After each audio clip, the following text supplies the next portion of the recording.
Welcome to the New to Wrestling podcast, where I, your host, Xavier Cruz, a lifelong wrestling fan, will take a lifelong friend through the action, the joys, and the drama of the world of professional wrestling. My co-host, Kelsey Silva, has been bitten by the wrestling bug, and I want to invite you to join us as I take her through the moments that made me a fan. So if you're new to wrestling and would like to get brought up to speed, or a fan who would like to relive some classic matches, promos, and segments through fresh eyes, join us as we embark on a journey through the Attitude Era and beyond. Welcome to the New to Wrestling podcast. Hello, everybody, and welcome to another edition of the New to Wrestling podcast. This week, we watched WrestleMania 13, and the match card is as follows. In our opener, we had a four-way tag team elimination match featuring the Godwins, Philip LaFawn and Doug Furnas, the Headbangers, and the New Blackjacks. We had the Sultan taking on Rocky Maivia for the Intercontinental Championship. In our third match, we had grudge match between Hunter Hearst Helmsley with China taking on Goldust with Marlena. In our next match, the tag team championships were on the line when Vader and Mankind team up to take on the British Bulldog and Owen Hart. Next, we had the submission match between Bret Hart and Stone Cold Steve Austin.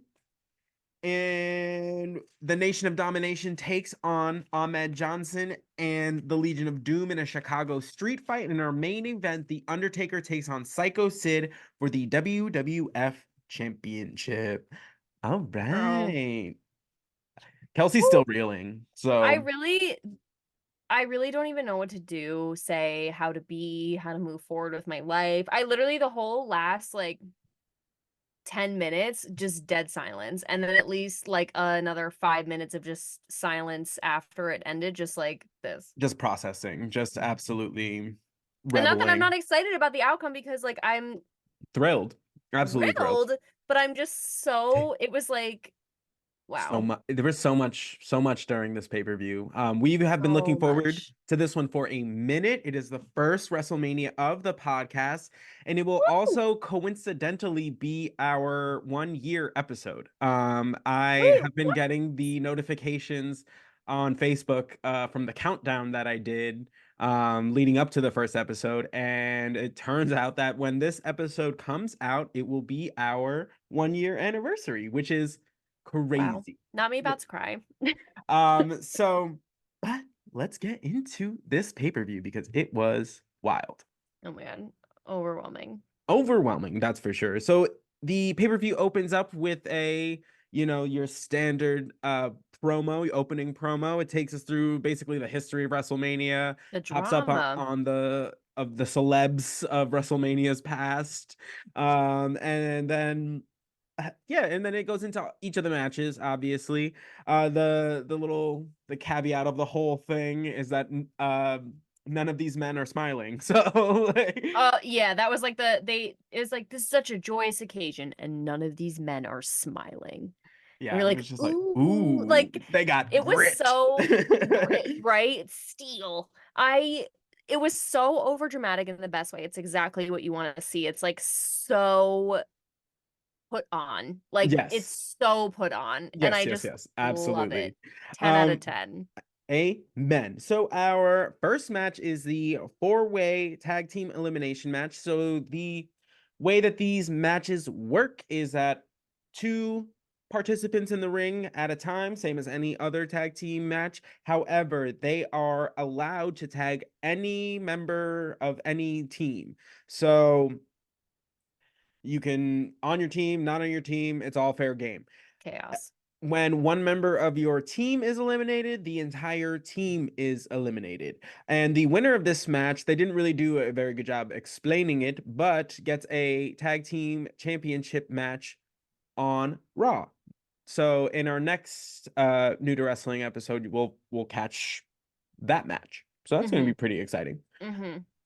So this was your first time seeing this kind of scenario tag team match, correct? Yes, correct. And and it was wild. These tend to be a lot more chaotic, a lot more fast paced, just because there's so many participants and there's just a lot going on. So before the match starts, they give us a little flashback to the OG Blackjacks, giving their little 2 cents in the ring, and then and then which takes us to like a flash forward to the new Blackjacks, and they give us a pretty quick promo. It's fine. It's standard. Yeah, Um, it wasn't yeah, bad. no, not at all. So and then we get into the match. I first want to point out that both members of the Headbangers were wearing sheer skirts today, which Work. I lived for. One of them was And wearing like the most off-putting colored stockings I've ever seen because it was like a vomit yellow green, and then the other one had uh-huh. like a fishnet stocking situation going on. And I am I'm into here it. for all of this. I'm so here for it. I like that their costume stays in the same vein but switches like pieces. I think Yes. it's interesting because like we're just so used to seeing the same thing every week of the same, which again makes total sense. It's part of their brand, it's their whole Hmm. thing. But I like that it almost like adds to the chaos of their character. Like Yeah, you yeah. don't even know what they're gonna wear. Maybe it's skirts, maybe it's kilts, maybe it's like I don't Right. even know, Hmm, hmm. but you just love to see it. No, absolutely. And it's also it's very much goes with their character is that like Exactly. their brand is more just like the idea, like of like Yes. grunge or metal, like less that they are like specifically like in a band, you know what I mean? So I Right. we're again like harkening back to our like shift out of like the Monday Night Wars or shift into the Monday Night Wars. We're Hmm. shifting away from I'm an occupation. Like so Yes, more ambiguity, more room to play around because they could just be like any two concert goers. Like they're right. just they're a stereotype. They're not necessarily like a character or like you said, an occupation or a whatever. Right. Yeah, yeah, which I love. I love the headbangers. They're just such a Oh good my God, time. me too. So amazing. Jerry has a little funny on We commentary had a because few he's tonight. yeah, he was on it. He was and Everyone was A it's the plus, excitement of WrestleMania. I think everyone was on their A game, which is what you expect. This is which the what it should biggest show. be. So he goes to Vince McMahon because he's making fun of him for not knowing any like rock bands or anything to do with the Headbangers. Basically, he goes, "Your favorite rock group is Mount Rushmore," and I was just like, "Yes, Jerry, come in with the dad jokes. Hit us with that good. Why not?" Honestly, it's great because I kind of gave like not necessarily dad joke, but like teenager with like the dad who is like Just like doesn't obsessed get with it. like World War II. Like it's just Mm, like whatever dad, your favorite rock group is Mount Rushmore. right. Like you know what I mean? It just kind of gave that like bratty teenager with their dad joke Right. and I like get that that. it doesn't even land for the dad until like 2 hours later and they're like, oh what the hey? Like I'm Right. mad at that. What the hey? What the even hey? That's crazy. So Oh my God, so the match stupid. is chaotic as by nature, but what is extra chaotic is how the Blackjacks and Philip LaFawn and Doug Furness get eliminated. It was very Okay. not obvious and a little confusing to all parties involved. I was So annoyed by this. I'm not gonna lie. This like annoyed me because first of all, like you tease the black or not tease the black because you give them a promo before the match and then they're eliminated within like 2 minutes. right. Like two of the teams of the four teams are gone within the first like 3 to 4 minutes. Which And is I'm like, and why did we do in a this? Like, why weird did way, yes. So then why is it not? Let it just be a match between the Headbangers and the Godwins. Then I don't know. Like it right, was just it was so weird, and it was like you said, it was confusing. Didn't really see why. Didn't see how. Didn't understand. right. And So so why do it? it's confusing because both members of a member of the Blackjacks and a member of Philip LaFawn and Doug Furness like get like double disqualified. I don't really know how. I guess because they took the fight to the outside and then like wouldn't break it up. But what made it confusing was since they had taken it to the outside, the other two teams were just like fighting on the inside. So like you missed the two teams getting eliminated because your focus by like just will naturally go to whatever's happening in the ring. That's what So I'm saying. that's where the lights are the brightest. That's where your eyes are going to go. So like That we were all watching whatever was happening in the ring because yep. that's what was happening. And then all of a Sometimes the sudden, wrestling takes place in the ring, so that's that's where you look. right. Yeah. So then they both get like eliminated, and we're just like, okay. I mean, I guess. And now it's just like a regular tag team match, which is It just like was we could have just done that from the rip. Like, we That's what could I'm have just saying. done that from the rip. And when like you're like, oh, this is the first time you saw this type of match. I'm like, yeah, for like 3 minutes. Because I loved the idea that like you could tag anyone. Because like Thrash from the Headbangers was tagging like one of the Godwin brothers in. And like at one point, Mosh and Thrash are both tagged in at the same time, so they're supposed to like quote unquote like fight each other. Yeah, And and they end up just doing like a their little mosh thing, thing their in little like like the mosh center of the thing. ring. Yeah. Yes. And so I was like, oh, this is going to be so crazy because there has to be a lot of strategy involved. It's like, who do you want to see taken out? And like, if you're tired and you want to like put away, I don't know, like one of the blackjacks, like maybe you'll pull in, like, you'll tag in Philip LaFon. You know what I mean? Like, to Right. me, there could have been a lot of really good strategy and thought and like push and pull and whatever. Right. And like to eliminate those Two two of the teams right teams. from the rip is so crazy. Like, it made Right. no sense to me. I thought it was kind of Mhm. stupid. Yeah, and like part of me, like, I have no idea if that was the way it was supposed to happen, if something happened. I don't know. So But it weird. just all of a sudden was a regular tag team match. I Tag mean, it team was match. great. Like, don't get me Yeah, it was wrong, awesome. Yeah, but like, especially because I'm thoroughly enjoying just having new teams in the division. So like we yeah, are finally getting to see just combinations of stuff we haven't seen for the last year, which is nice. yeah, Because it's just very contrast in styles between the Godwins and um the Headbangers, like just night and day, really. yeah. So Vince has a questionable moment on commentary when he insinuates that Phineas does questionable things with farm animals. And Mm, everyone was just like, no, like, I love that the commentary team was just like, no, no, no, we're not gonna let that go. Like, no, circle what did you back. mean? Yeah, I Say it with your love, chest. right. I wanna, yeah, exactly. And if like, hindsight's like 2020, you like, I Mm-hmm. was like, yeah, that would come out of your brain, you weirdo. Yeah, fully. Like, you freak of nature. I don't, because I guess Phineas or whomever spit in somebody's face and then that person spit back. Oh Word. yeah, Love to see it. one of the headbangers, yeah. Yes, because it would be. And the spit created a stir on the commentary for some reason. And Vince was like, not surprising to me. I'm sure he does a lot of weird things with farm animals. And everyone was like, hmm? That's quite a leap, Vince. That's Yes. quite a leap. He spit in the man's face who he's in a fight with. Sure, like one thing. To banging farm animals? Come on. Wait, Bestiality? How? I was like, make sense. Why did But your brain make that connection? right. Why? Mm-hmm. Actually, don't tell me. Actually, I don't no, want to be an literally, accomplice. no, no, no. Some things are better left a mystery, and this is one of them. Yeah, please. No, no, no. La la la la la. Don't tell me. Never mind. So Mosh does a very, very impressive a springboard clothesline while um yeah, Henry Godwin is on the outside. It is great. So he's on the inside of the ring. He like springboards onto the second rope, clotheslines Phineas off of like he jumps over the rope, clotheslines Phineas so that he like or clotheslines Henry. I'm having a time. So that Henry like smacks onto the apron and then rolls out like onto the floor. And it was crazy. Like It was just total beautiful. disregard for his body.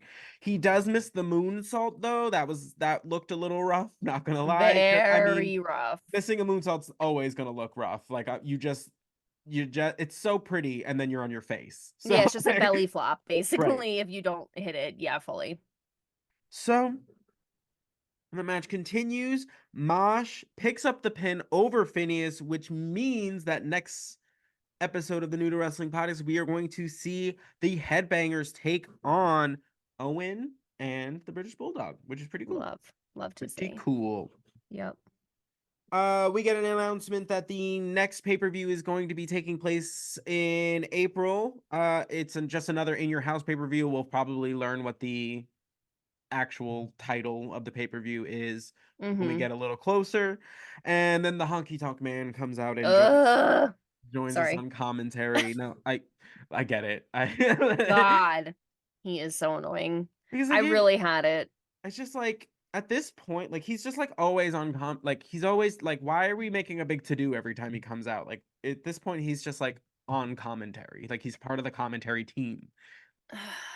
And I just, and we'll get to it when we get into the match, but like he was like extra irritating this Yeah. match. Like I guess again he's coming out because he held the Intercontinental Championship for the longest amount of time and like okay, woohoo, Mm-hmm. good for you. Mm-hmm. But he is like he's starting to like drift towards Bob Backlund vibes and like you don't want to drift that way. You don't want to No. drift that way. And I like not in terms of context, but in terms of delivery. Yes. And like Absolute insanity. yes, and it's really I just want him It's to go away so grating. bad. Yeah, fully. So the Honky Tonk Man's just out here yelling, just As he yelling on do, commentary. Is he still looking for somebody? I guess so. Who apparently. knows? Who knew?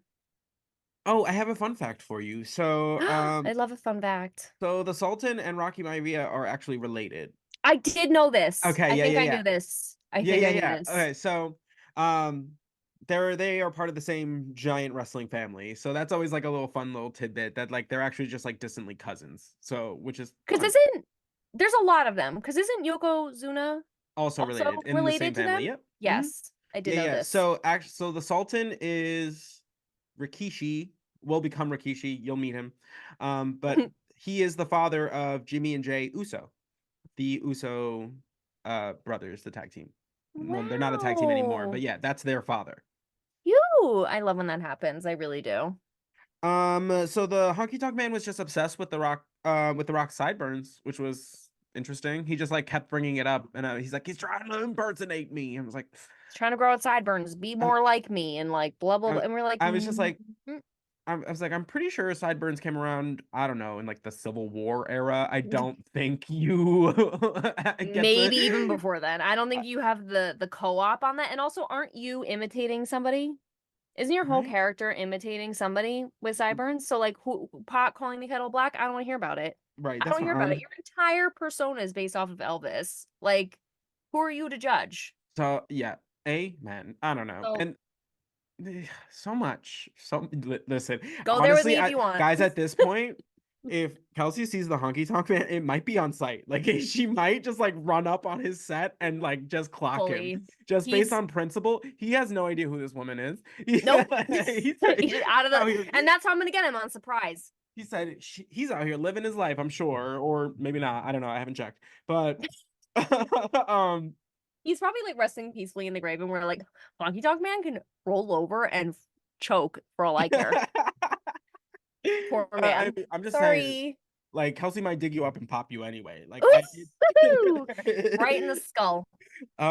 so I have a note that says just like so much arm flailing, and I didn't realize that it's from The Rock, and I didn't realize that he's imitating his His father. dad. It like didn't even like really track until his father comes out later, which we'll get And into. and But does it. yeah, and I was like, oh, I don't like it. I don't like It's so much. It's while it was just happening, we were looking at so each other like, much. Yeah. okay, I It's don't because it's just like if I was in a fight with you and before you struck me, you like waved your arms I'm punching you straight in the throat. Like I'm gonna be I'm like, just like right in the throat while you're out here just like like imitating the wacky wavable inflatable like tube man. Like I'm getting you right in your Adam's apple. I don't care. right in the moosh. No. Because right in your Adam's apple is great. I like and he did it so long, you have enough time to like look at your friends and be like, is this guy serious? No, He's so actually, quick. that's what I'm He's like, saying. You know, you can literally turn around and be like, watch this. I'm popping right in get there. a load of this. So much arm flailing. And like Oh my God, please. and this is like the part where you start hearing like the Rocky sucks stuff going on in like the crowd. Yes. And like I think a big part of it, or at least for me, is like this era of Rocky is like it is not his own. Like it is just imitations of his father and grandfather, like very Mm, much so. I was gonna So say that. so it's like the combination of him being like one generally like a newer wrestler, and you have to like forgive a lot with a newer wrestler to begin with, Hmm. and then like just they've just kind of like pigeonholed him into this like duplicate of his father, and it's just like he needs to be his own person. Yeah, because no one wants to see that, to be so honest. Like, I just don't think anyone wants to see. Listen, we've learned, and this is an extreme case, but we learned the hard way with fake Razor and fake Diesel. No one wants We to don't see want an to copy. imitation. We don't want to copy. We don't even want like the weird occupation things that you're doing. Like, Right. so we need like it needs like complete originality, like new something. So like I get the ode or like the nod, but like that's all it should be. And then like we Well, should my move thing along. is you got the nod with the name. You know what I mean? Like Fully. Rocky, father, Fully. Maivia, grandfather. From there, he We did should be it. building on his own thing. Like Yeah. it's too much. He's pulling too much, And that's the which the point of like respect your lineage. I'm all about it. I'm here for it. built. But build off of it and create something new instead of Hmm. just like riding the coattails, because then that's not great for anybody. Like it's just like, okay, Right. And and as we we right. know, right? We know We who know, the we we know. know Dwayne the Rock Johnson. We get I'm it. not that new to wrestling. But Like I know I'm that just saying, this era of Rocky, that's what it's missing. This is fully. where we're at. And they'll Um, clock it. They're gonna clock it. We know that. So it's not like this is off base. Like they're also gonna read the room. Thank no, God. yeah, the crowd is going to become more and more vocal about it. We owe the crowd for 90s wrestling so much. Like Amen. honestly, just wrestling crowds generally across time, like we owe them so much because They're like when they're fantastic. displeased, they let you know and changes occur. They're like the original like rioters, petition signers, like Mm-hmm. activists, like they Right, get the right, things right, moving. Like we're boycotting, we're screaming, we're yelling, we're cheering for things we like, and we're gonna make changes and movements in right. the story we want. Like Mm-hmm, mm-hmm, love to see it. Amen, wrestling fans. Props. doing your thing. Amen. So Rocky hits the the float over DDT, followed up with the crossbody. Always looks really, really good. Hmm. But of course, as soon as he goes to get the pinfall, like the Iron Sheik's on the apron, just like Mm. distracting the referee. Um, I have a note that just says the Sultan pin stupid. Oh, he doesn't ever hook a leg. He doesn't ever lay his chest on the opponent's chest. He just two arms, just like it's dirty. two hands just on his opponent's chest, and he's just like, okay, this is it. And I'm just like, you Like a have purebred dog. two of wrestling's greatest legends as your mentors, and they're letting you pin like that. That's crazy. I don't buy that Crazy. for a second. That's absolutely No. insane. I'm so glad you brought this up too, because this is the, I feel like the first time, other than maybe when he was introduced, that the commentary actually mentioned like he is being trained by two of the greatest wrestlers of all time. Right. Like because he just hasn't had any flair, pomp and circumstance. Like for the caliber of wrestlers he's supposed to be being coached by, Learning trained from, by, yeah. learning from. And like they were making these like juxtapositions between Rocky and the Sultan the whole time, where it's like, well, Rocky's the rookie and Sultan's got experience and blah blah blah. I'm like, what experience? We've seen him like 14 times. Like I Yeah. don't we've seen him like And almost as it's much. Go yeah, ahead. and unless you he's been there Hmm. as a different whatever character, so unless you know that, as a if you're just watching the television show, you know what I mean, if you're just taking in the information as the show is presenting it to you, Hmm. it doesn't make any sense that you're like, oh, he's the veteran. I was like, they debuted basically the same week and a half as far as their Yeah, like characters go. within the same amount of time. So I'm like, I get that he's like been here, but if you're going off the character, like they're kind of the same. But again, Right. I don't know. It was just like I feel like we've talked about this before, but I feel like the Sultan, like they could have done something more. Some like it's weird that they're just bringing this up. That he's like should be objectively incredible because he's being trained by the best there is. Like Right. Yeah. I don't know, just weird. Anyway, the Rocky Maivia picks up the victory with just an inside cradle. He goes to get interviewed by JR after, and then immediately gets attacked by the Sultan. And that carries on for a little bit, and that is when Rocky Hmm. Johnson comes to save the day, which was a nice little moment, Yeah, father cute. Love to son. see it. They Rocky Johnson gets decked with the flag pole just Crazy. right over, and then they're ripping off all of his clothes and just beating on him. So Uh weird. So weird. So weird. Meanwhile, So Honky Tonk Man is going, strip him, choke him, stretch him out. Like, and we're yeah. like, What calm down. I was like, do you want to help? Like, Yeah, like jump in go. there, I guess. Like Like at that's this an point, that's a man. That's just a casual observer who came in to help his son. They're like, yeah, break his back. It's like, Honky Tonk Man, shut up. Like the match is stop. over. No, honestly. Yeah. What are you commentating on? Stop. That's what I'm So saying. Your job is technically done. Shh, shh, shh. I love this. I love this honky tonk man just hatred. I literally went like from I hated him so much, and then I had respect for him because I found out more about him, and then I've gone right back to hating him. Circled right back. Mm-hmm. Back to my roots. Ooh, he annoys me. Amen. So Rocky clear the ring. They have a beautiful little moment. They're like embracing in the ring. They like, do the little poses for the fans. And that's kind Mm-hmm. of that on that. It's just a nice little like father-son moment. Mm-hmm. Still, I still think it's them just using the name to try and get him over. Yep. Is what it feels like. It doesn't feel like very like are know what's happening with him next. You know what I mean? Yeah. So we'll see how it goes. I am very excited for the next couple months. As far as Rocky's character goes. Yeah, me too. I mean, yeah. Yeah, yeah. Yeah, we'll start to see the shift. So next we have Todd Pettingale, our 1997 Slammies host. Oh, yeah. You guys, we watched the Slammies. I don't know if we mentioned that. Oh yeah. Ooh, what a ride. What a ride that was. Oh, so actually, since we're on the topic, we did watch the 1997 Slammies. We recorded a little mini episode for that. That is going to come out WrestleMania 40 weekend. So instead of a full-on After Dark episode, we know you're going to be taken in wrestling every which angle. So we decided to just keep it a short, sweet episode. It'll be the same day that the Slammies 2024 are happening, so it is very very on theme. We go Mm-hmm. over the ridiculousness that was all of it because it was a pony show that we were not expecting. You guys, we went in with no expectations. We were like, yeah, let's just watch it.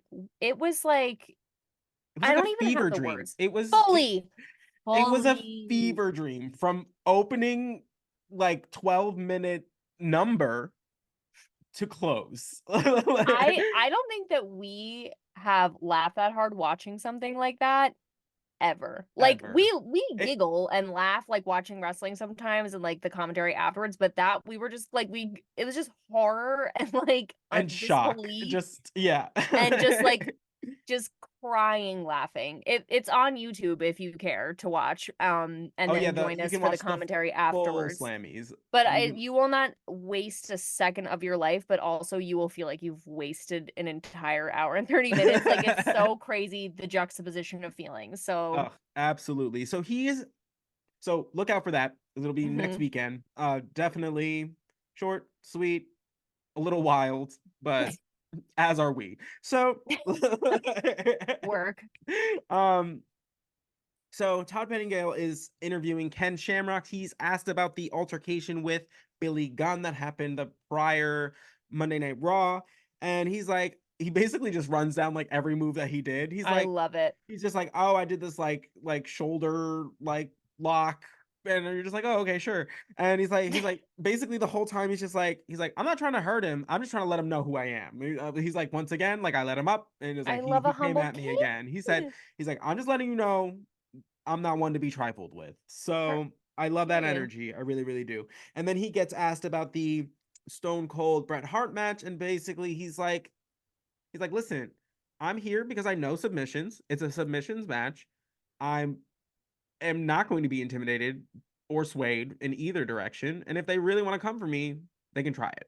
So Mm-hmm. I love Love it. it. It's just such a a quiet confidence, I guess. Mm-hmm. He's not He's like so sure. he's not like yeah, exactly. He's not like bashing you over the head with it, but he's like, try it and see. Like Yeah. it's the F around and find out energy, you know? Fully, because he is well versed in the find out. So if you want to bring Yes. the F around. He's like, I will show you to find out if you like. And again, it's like, he's like, I don't wanna necessarily, but I have it in my back pocket if you'd like me to whip it out and show it to you. Exactly. He's like, I don't make love me him. do it. Like, I will. Yeah, don't make me sing. Don't make me Literally. sing. So next we get an interview with Hunter Hearst Helmsley from Doc. Basically, he's asked about like the relationship between him and China. He's like, you don't need to know. That's none of your business. I He's love like, don't worry about it.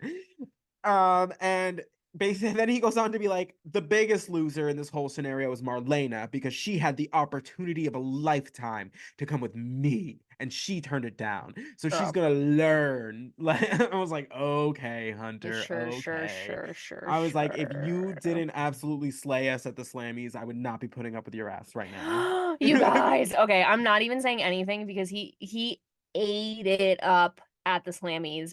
And it's the only reason I'm forgiving him Right, for today. absolutely. Absolutely, He's absolutely. creating a believer out of me, I won't lie. The Slammies really turned me. It turned me for a second. I was I like, get oh no. Like I it. love him. I know you got to see the personality outside of the character a little bit. Yes, and That is like that is it much made me more in excited for things line. to come. Yeah, that's much more in line with Triple H, like who he is. Like he's very funny. I know, yeah. I know where he goes in Mm-hmm. a sense, not Mm-hmm. quite, but Right, right, I'm right. like it made me so excited for what's gonna happen Right. because I'm just like, ooh, that was like a little taste and I was Mm-hmm. so into it. Yeah, and yeah, him at the Slammies, 10 out of 10 out of 10. Again, next weekend. So, 10. guys, Triple H comes out with China. China looking stoic as ever. Incredible. Goldust comes down. He's got a new fit today. It's like a variation on his standard outfit. And Marlena comes out with hitting us with the deep V. She said, "Hello, Main Street." Loved it. Yep, she said good morning. This way, please follow the arrow. Yes, exactly, exactly. The So main event is amazing. here. Yep, fully. So good. I love them so much. Best, yeah, just the best. So since we've been on a crowd sign kick, Yep. and we know that the Attitude Era is just far and away the time for crowd signs, that prehistoric meme culture. So we get a shot, and it just says, "When Hunter and China get silly, who has the willy?" And I am deceased. First of No. all, again, we're gonna put this in the 1997 context. We Please. know this is out of pocket. However, the fact that somebody took the time to put that on a sign and bring it to WrestleMania, you got on Someone TV. said, You did it. what if I rhymed silly with Willie? And he's What like, if I did that and put it on a sign and brought it to WrestleMania 13? And you yes, know what? Thank you for your service. right, Did honestly. I want to see it? Not necessarily, but I did see it and I understand. And it was great. So, The signs were A1. There was also a sign that just said, "Who are these bums?" Work. I live for that. Work. Just Who it's are like, who are these bums? I'm wondering. uh, uh, Inquiring minds would like to know. So amazing, good. absolutely spectacular. So at one point in the match, Goldust is getting up onto the second like rope, and he turns over and spits in China's face, Uh, and much like kudos to China, she don't break for a second. That this I'm she could be watching just like car crash, like children on fire. That woman is not she's like, moving. She said, amazing. she's like one of those like army trained dogs that like will not move until you give them like Mm. the command. Like Oh, yes. gunfire, tanks, like Mm-hmm. fighting, like He's just whatever, and they're absolutely just like resolute. Just until you say like sick 'em. Like the dog is not moving. Like she is literally just like I'm here for one purpose and one purpose alone, and that's that man, and I'm right, not moving till he tells me to move. right, which is crazy. Which is it's Crazy. like it's just the having her in your corner. I want one so bad. And I live for it. I live for it because it's just the image of her in the Mm-hmm. role that she's currently in, like never before seen. Like never Never. before seen. That's Like, why I said like there's just such a flavor that makes me like like, I just I'm love interested. I it. want to know. Yes.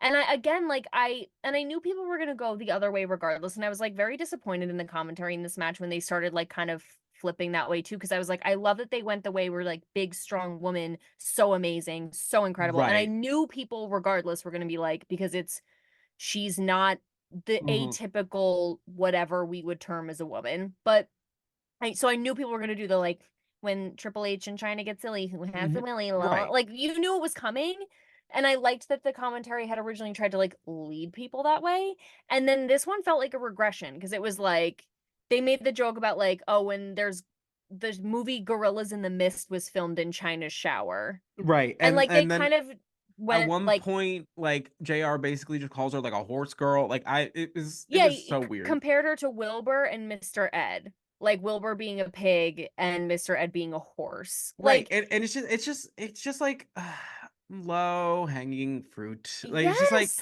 it's just like okay, like I like you said, like I was very into it when she was just like presented as just like just this like ridiculously strong, like resolute, like this woman means business. And Yeah, like she comes out and she handles business. So this business. just feels like it's just like, oh, like okay, all right. Like, it's that was easy. It was hard to do it was a hard thing to be like, "Yeah, she's the bionic woman. She's so amazing. She's, like, whatever." And, like, Right. to just, like, lean into, like, the BS is, like, kind of lame to me. Hmm. I liked that they were going the other way. But, I mean, because if you wanna do animal comparisons, like, Vader, they call him the mastodon. Like, go that Right. way with it. Like, I don't No, know. I It just was disappointing a little bit, but no, I agree. I 100% agree. So the match continues. At one point, Triple H is twisted up in the ropes gross. outside, and that was absolutely yeah, Kelsey hates when things like that happen. Well, because it just, like, I know even though it's, like, quote unquote "stage," like, Or that's yeah, horribly painful. Like, because it's not like it's easy to, like, get out it's of, first of no, all. and, Like, like, you can see it, like, squeezing their arm. I don't know, I just think it's so crazy, and at least it was his arms. When it happened to Mankind with his neck, that really, like, that was oh, scary to me, yeah, that's like, crazy. really scary to me, but, it's also Mankind, so he Yeah, yeah. just is, like, willing to die, so, I don't know, but yeah, I hate when they get twisted up in the ropes. Yeah, it just it looks just gruesome because Yeah. it's a trapped animal basically. Yes! Yep. So the match continues, and Goldust pulls out the what was dubbed the Keister Clobber. So at one point, Triple H is trying to jump from the like second or top rope, and Goldust just decides to throw that ass in a circle, just throw it Work. back. It just throws it back in his I face, and can't. it was amazing. Literally hands on the knees, like, in the position, and just goes, "Boop," No, pops it back. He said, "Listen, mm, you use all the materials you got available to 100%. And you. he said, "I got an ass." I So- gotta, like, I got this new costume, and I gotta ass." I got an ass. Was good. And he threw it back, and it worked. That's the best part. It Yeah, worked. and Triple H, you pointed out during this was just like the way that he sells. He even sold the Keister Clobber. Like he sells. Triple H is one of my favorite wrestlers to watch because of the way he sells.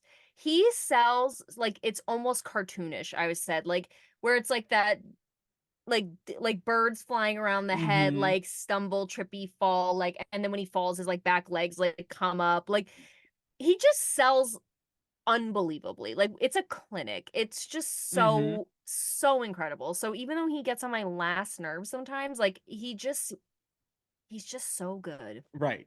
Right. So good. So China starts making her way towards Marlena slowly but surely. I guess she got the green light, and Mhm. she it is like the slowest, most methodical, and Mm, it like just out like horror movie. I'm coming at you at the slowest pace, and I will get you, and I will kill you, mm. and there is nothing you're gonna do about it. There's I absolutely nothing. I was hoping she was gonna come over and be like, "Just come with us." Like, more Hmm. like, "Yeah, no, it's fine." Like, Come almost like hither. siren-esque, like, Mm. "Just join us." And, like, Marlena would just be like, "Alright." Like, not that I want that to happen, but Right, I right, was like, right. I didn't want it to be I almost wanted it to be more, like, innuendo-y, like, Hmm. "Come hither." Gotcha. I But get it. So China's like making her way over, and like at first she's just kind of like standing in front of Marlena, just like scaring her, basically. Why Marlena like just stayed put, I'll never know. I was like, girly, there's Run. there's three more sides of the ring and like an a ramp. Get yourself to safety. I don't know what the Yeah, like. Although we do know she stands by her man, so like it's this is not. true. We do know this about her, so maybe that's just she's just doing her due diligence. Yeah, she can And watch him over there though. Like just walk around. that's It's a what I'm saying. 360 view if you Um, stand anywhere around it. right. But Goldust takes or gets wind of the fact that China is all over his wife, and he goes to like pick her up like just from the ring over just by the armpits like like a child going uppy, like he Yeah, just scooped her up, like picks her up, like places her on the apron. Triple H hits the ropes, bumps into Goldust. Goldust bumps into Marlena. Marlena falls into the waiting launches. arms of China, who rag dolls the I hate ever it. living hell out of Marlena, just I hate it. rips the life force right from her body. Oh my god, it's horrible. While China is shaking Marlena like a rag doll, since Goldust has been hit from the back by Triple H, then Triple H lands the pedigree on him, Right, right, right, puts him right. out. So then Triple H is the winner. China drops Marlena, jumps into the ring. And I think they just leave. Like I think maybe they beat up on Goldust a little bit and then they're like toodles and then they leave Mm-hmm, mm-hmm. and they do their little bow, la la la. And then Goldust obviously picks up. Actually, I'm pretty sure China throws Marlena into the ring. Like she just is Mm. like, "Oh, by the way, here you go. Here's your wife." And You then can they have that leave. back now. I'm done with that. Yeah, and then Mhm. so Triple H and China leave. Goldust is literally sobbing over the corpse of Marlena, Oh my god. the drama girl. I love Like to see it. he like picks her up, like walks her like around the ring so that they're dead center. I was like, hit your mark, go for it. And then he drops to his knees, and like it might as well just be like raining on the two of them. You know what I Fully. mean? Like The he's just world's like tiniest violin. just and he just like drops to his knees, like holding his wife and just like crying to the heavens. And I was And if just that's like, not the energy, then I don't want it. That's the you know end. what? That's I don't fair. care. You know what? That's They're from absolutely fair. Hollywood. This is their shtick, their gimmick. And if my husband's not crying over my corpse like that, I don't want it. You know, fair. Make your way to the door because that I just love it so much. The so dramatic, and Marlene is laying there and her hand like shaky, like Oh my God. Oh yeah, so withering. amazing. I love it so much. I wish he would stop getting injured because it makes me upset, but he was full on like crying I over know, her it was amazing. and then carries her out of the ring as he do to seek allegedly medical attention, which we hope happens. But And, what a crazy one. I mean, I and love that China is just she's just like the little zest at the end. Like, you know what I mean? Like she doesn't mm-hmm. do any, and it's funny because she is almost like the perfect juxtaposition to Marlena, who also normally doesn't do anything. Like Right. she also normally just sits there and Mm-hmm. deadpans and smokes her cigar and just like, and sometimes she'll like get in there a little bit with the gold dust, the bag of gold dust, or like the Or like she'll cigar or jump up on whatever. the apron. Like it's very, but it's not all It's the time. minimal. Yeah. I love the two of them together because it's like same but different. I just like I like it. I like it. And I love it. And this is like the first time that so basically the role she's in is what's called like the heater, and essentially like it's not a manager, it's not a valet, it's usually like a good example is Shawn Michaels used to be teamed up with Diesel. Diesel was Shawn Michaels heater, or his bodyguard, or like the muscle behind, the champion or whatever. So Oh, it's cool that China is in the role of like Triple H's heater, I because love it's like it. it's the first time a woman's doing it, and it's the first time a woman with like that kind of like physique to back it up. Like it is so cool that like she is the muscle to Triple H, which I is think it's just because amazing. and which is nuts because Triple H is 6'4" and like 260 pounds of muscle. It's not like he's like Yeah, I just love like that like without she's his assets. heater. Yeah, like I eat it up. I eat it And up it's every time. Yes, and it's amazing because Triple H's character is supposed to be this like spoiled, bratty rich guy from Connecticut, and you would not assume that the spoiled, bratty rich guy from Connecticut, who like is a snob, who also has objectified women his entire career. That Right. was his thing. That was why he had beef with everybody. Mm-hmm. And he's using a woman Mm-hmm. as his guard. It's like so good without Mm-hmm. being like she's a woman, like go girl, girl No. power. Like It she just is who she is. That's why I like it. mm-hmm. Mm-hmm. I Mm-hmm. love it. It's so good. Can't that has many, many more layers to come. Can't So wait. that's gonna be super exciting. Next, we have our tag team championship match. So Vader and Mankind, managed by Paul Bearer, are taking on the British Bulldog and Owen Hart. Um, Which we spoiled by accident. We already said who it's wins. fine. It's We fine. knew, kind of, Guys, probably. this pay-per-view is very old. Yeah, like it's fine. You're all I gonna be okay. listen, we do our best, but sometimes it's gonna happen. So this match was it's fantastic. Of course, Owens got new tights. If you didn't catch it, he's a two-time slammy winner, and he needed us to know it. So not only did he come out with the two slammies, he's got it on his tights so that when he's not directly holding the two slammies, you still know. And I I knew it. love that about Owen Hart. I love that about yes, you actually Me called too. that while we were watching the slammies. So I was like, if he doesn't come out, I'm telling you his tights on, Monday or whenever the pay-per-view, he is like literally, it's got to say two-time Slammy winner because like there's no way he's going to let that go. And again, commitment to the brand, he does it, which is why I love him so much. oh, He's just always on point. amen. JR comes out to stir that pot Oh my God. It's so as he has funny. been doing. I love that JR has for some reason just taking the role of like the instigator in their relationship specifically. Specifically, because, yeah. because Like, it's not like I guess we've like given up on Razor and Diesel like just as a whole, like fake Razor bye. and Diesel, haven't seen them in forever.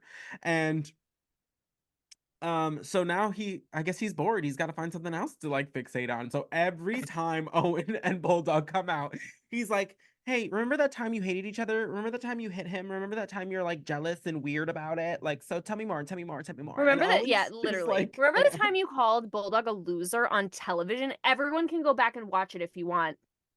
right. And Uh? literally, Owen's just like, Owen does this so well because he like gets all in like JR's face, like stop stirring the pot, blah blah blah blah. But he still answers the question.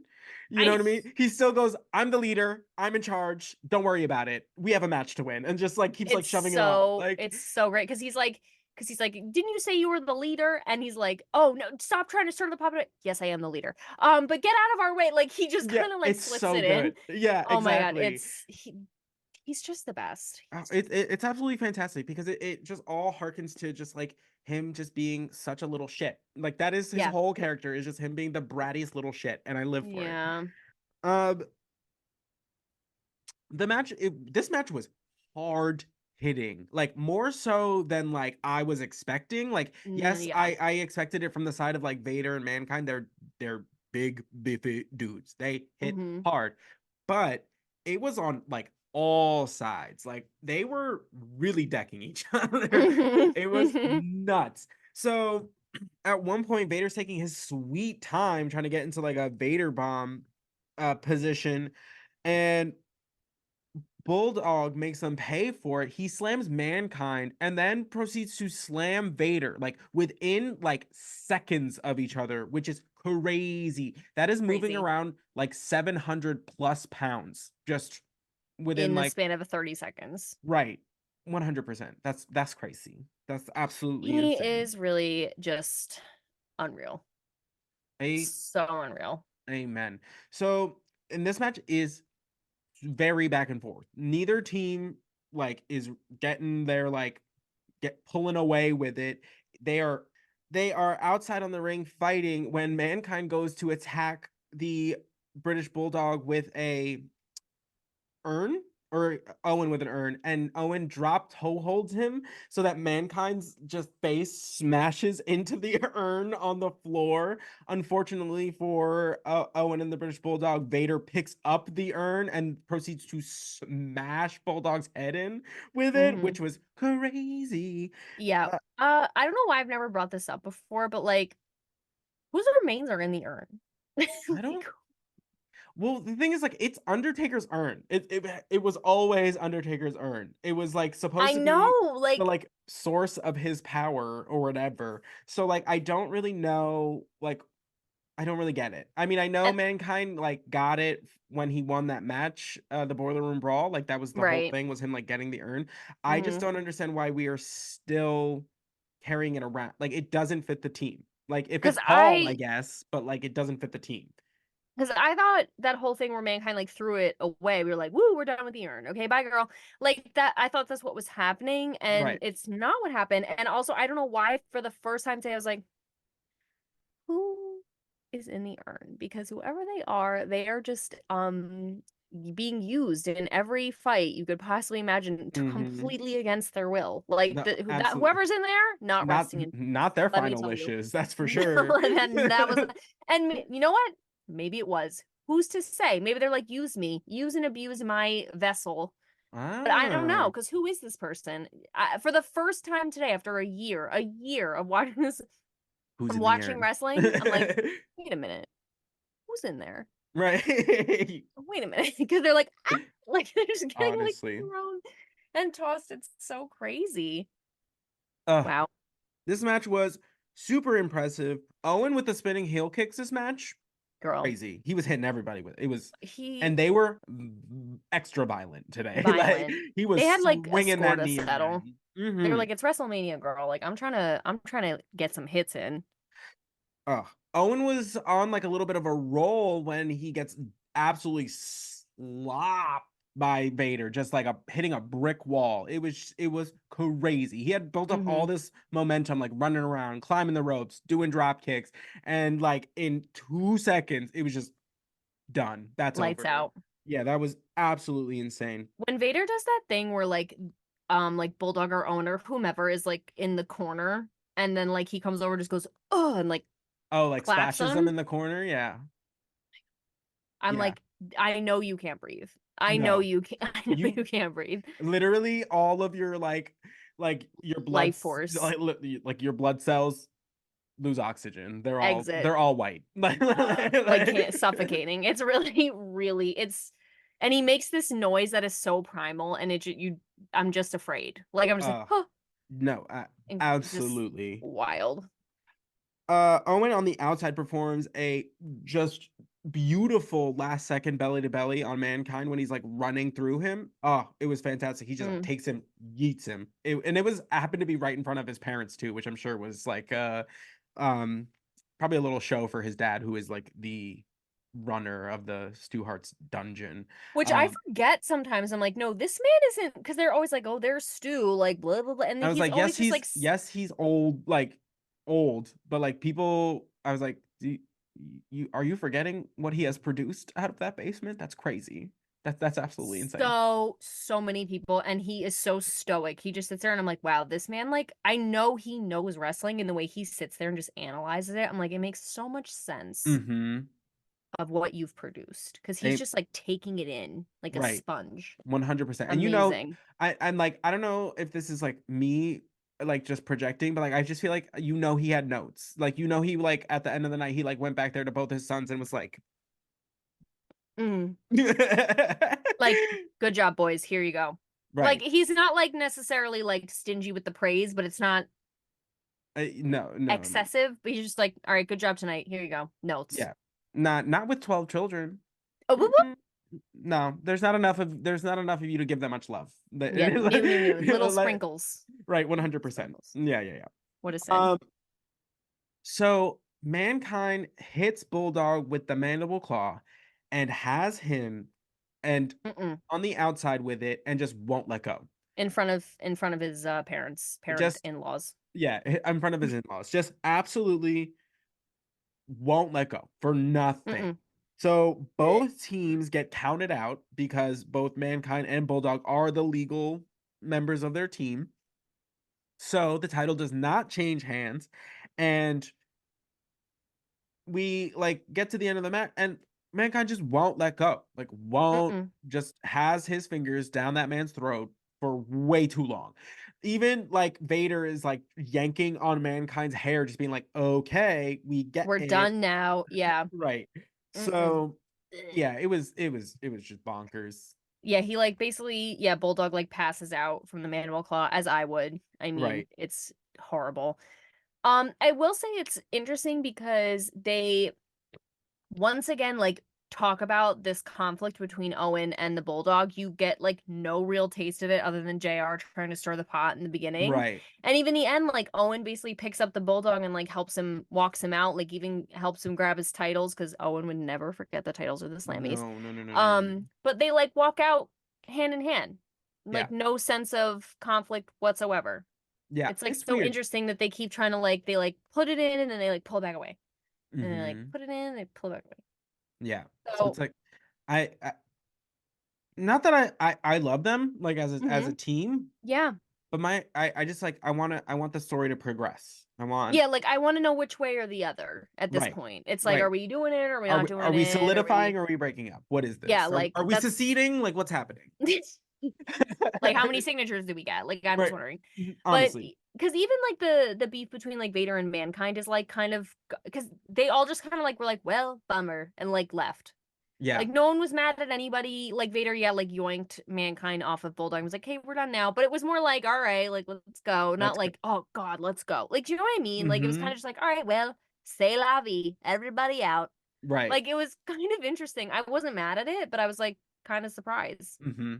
Yeah, you'd think like they would be more miffed and not winning the titles, but hey, more power to you, I guess. Yeah, I mean, you're a bigger person than me, I guess. Shoo. So, so next we have a promo of the Bret Hart Stone Cold match that is coming up next, and we get the whole recap. Just Stone, how we basically the promo is essentially how Bret Hart became a bitter bitch, and like because it's just like Ooh, what a journey. or at least that's the way it was presented. I don't feel this way about Bret Hart. I'm just saying. So, Yes. so it's just like imagine like you work 10 years to get to the top of your profession and then you leave. And we're like, okay, weird, weird. And then you come back 6 months later and everything is different. And you're like, okay. And it's like, and then it shows like Sean getting interfering in his one title match, is Stone Cold interfering in his entire existence. And it just like him just kind of like devolving mentally Yeah. over the following 6 months. So yeah, and then you're just like, okay, like this is where we are here now, which is these two people absolutely want to ruin each other's lives, which I Yeah. respect. I love it. Yep. Same. Love to see it. So we gotta get into the first entrance, which is Stone Cold Steve Austin. So his music hits and he's backstage and he's making his way downtown. No, so he's like coming out and you get this like camera shot. It just says Austin 316 and then the glass shatters and falls and then Austin just like storms Stop. out. It was so cool. It I was I so amazing. Yeah, I knew it was coming up, so I was like, Kelsey, look. I was like, you need to Not see it. like because it was basically just this big like black sheet of glass like covering the entranceway. Also, I didn't realize it was glass. I thought it was like A something he was gonna like curtain. bust through, Mm. like rip through something. And then how did they even do it? The glass just shatters and he just walks right through. Oh, so cool. I I've never seen anything better. Like that is they blew the budget on it and I'm fine with it. I don't care. No, it was Throw great. it all away. Throw all the money at it. Now we got extra money at I WrestleMania. love it. They said make it. Make it rain glass. I'm into it. I loved it so much. Just the plain black with the white Austin 316 like yes, thank It, you so much. Thank It you. was simple yet effective. Set design, marketing team, whoever was in that meeting, A A1. plus. Mm-hmm. Well done. So Sensational. Bret Hart, we get your standard Bret Hart entrance. He gives his glasses to a kid. He comes in the ring, and it is go time from Ding Ding. It is like Immediately. it immediately. They are Immediately. all over each other. This is like a 20-minute match, and what is the most like the thing that like sticks out to you the most is the pacing of this match. They are just like go, go, go, onto the next spot, onto the next spot, onto the next spot. And it is like super intense. They the match starts with Stone Cold just tackling Bret from the rip. They're like not even there are no wrestling holds for the first like little bit. They're just like rolling around on the ground. They roll out onto the floor, still beating on each other. They fight Hmm. all around the arena. Also, pause. Ken Shamrock had no Thank right you. looking like the Thank absolute you. just hottie boom body that he was. Boop, I boop. was I I swear to God. so I was like, okay, wait, when are we going to talk about what Ken Shamrock was no no wearing? no no no Because no I no no wanted to no no because this 100%. match was so insane. And then at the same time, it's Ken Shamrock in tiny little spandex shorts, Mhm, the tightest referee shirt you've ever seen in your life, buttons undone, mhm. in his little black like sneakers. No right. No what? No right. Absolutely no. I was like, sir, I was like, who let this slam piece be the referee? That's crazy. That's absolutely crazy. You expect me to pay attention to all this going on right now with that in there? Whoever did the fit, they knew what they were doing. They knew what they were doing because Earl's not coming out in that. Mm-mm. Earl's not coming out in that. No, no, no. Imagine No. they said, put this man, they looked at him up and down and they were like, I'm thinking spandex. What about you? Yeah, Mm-hmm. do it. I he was distracting. That's It, how beautiful he was. Just mm. glorious, gorgeous, chiseled, unreal, professional. I have nothing but good things to say.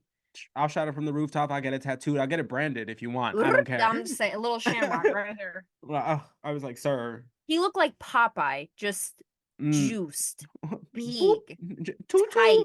Absolutely.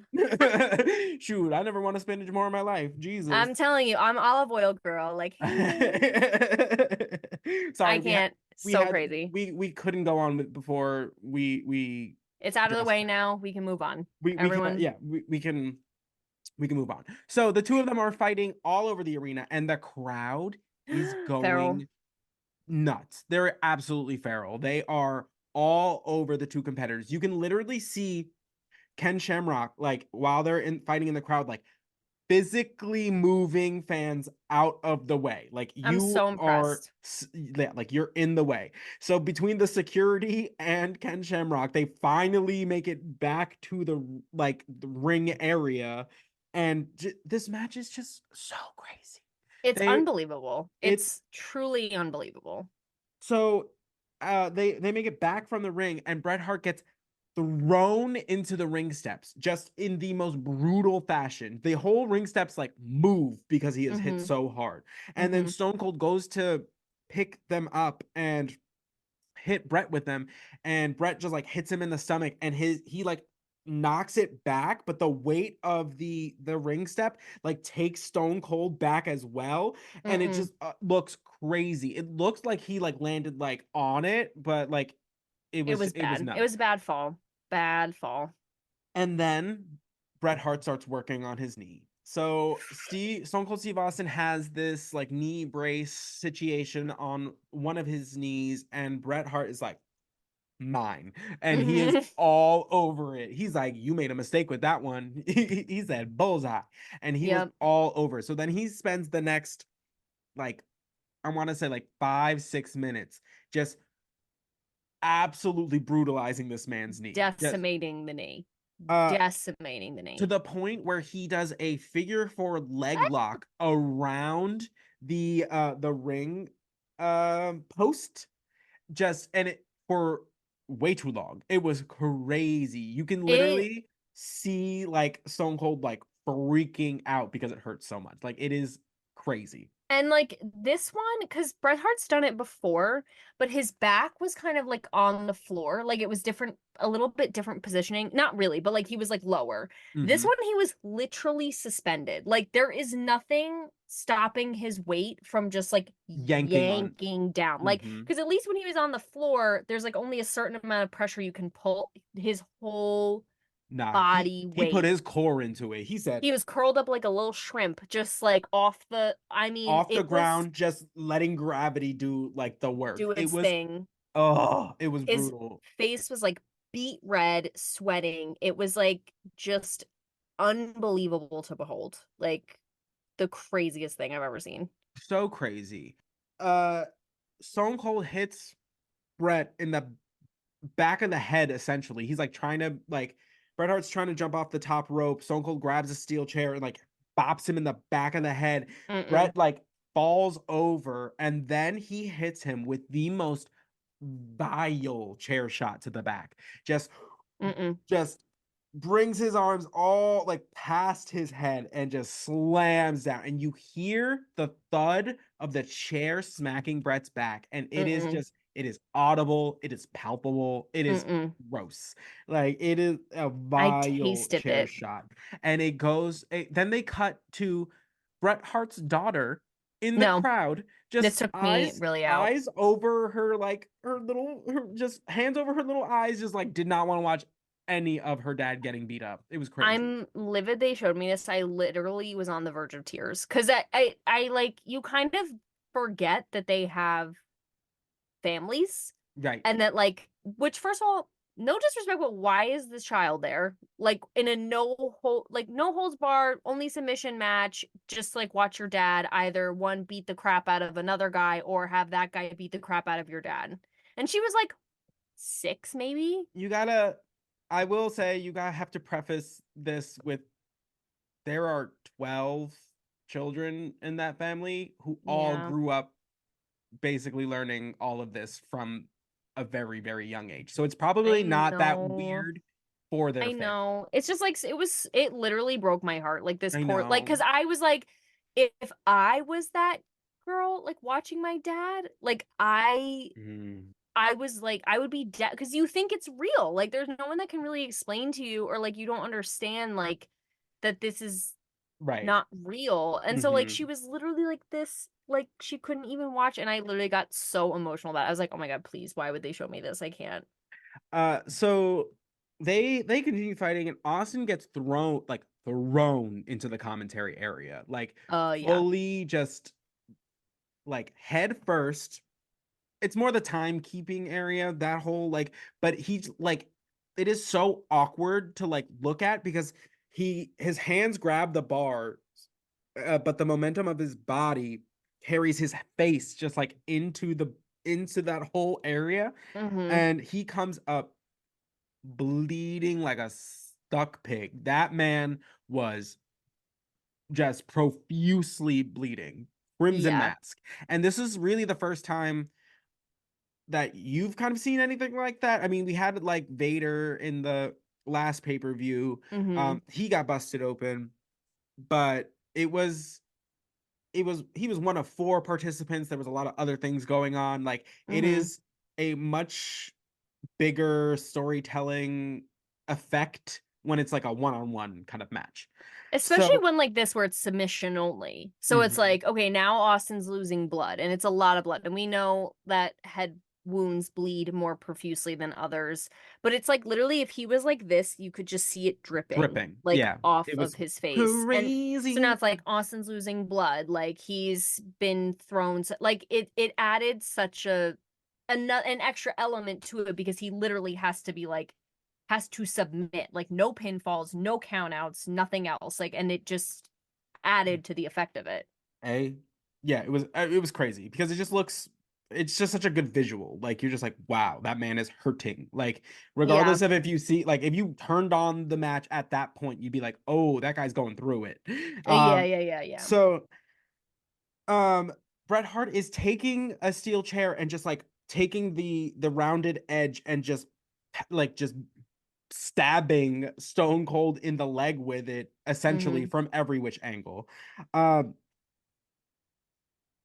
That's when Stone Cold Steve Austin hits Bret Hart with a low blow as Bret Hart's about to like hit him with the chair again, and that's just it is like the most direct like foot on nut I've ever seen in my life. That man just Listen. like it Yep. was it could not have been more spot on. That man was a soprano after. Yep. It was crazy We were literally like, well, at least we know he already has children. So if this is the because end for him, then ugh, that's okay. It's amen. bad. Stone Cold then takes Bret Hart to the corner and starts stomping a mud hole in him. He like just kicking him to high hell. Stops for 2.5 seconds to flip Bret Hart the double bird, and then So good. continues. Just pop, pop, pop, pop, pop. Listen, there is nothing. There is nothing that Stone Cold could be doing that he wouldn't stop to talk more shit. Like there is like I love that. nothing. Love that about him. um. So then Stone Cold takes Bret Hart over to the outside of the ring area, and he grabs a like phone or like a microphone cord, gets back in the ring and starts wrapping it around Bret Hart's neck and like just yanking, just like starts choking the hell out of this man. You're like, oh, well, here, this is it. Mm-hmm. And Bret Hart like fumbles around, finds the ring bell that was left out onto the ring apron, just takes it and just pops Stone Cold in the head with it. And it was just so Ding. spot on. It looked great. Really, Um, really great. I don't know how he got that or where, but it just suddenly it was like you just knew. You're like, oh, here it goes. And then it's like boing.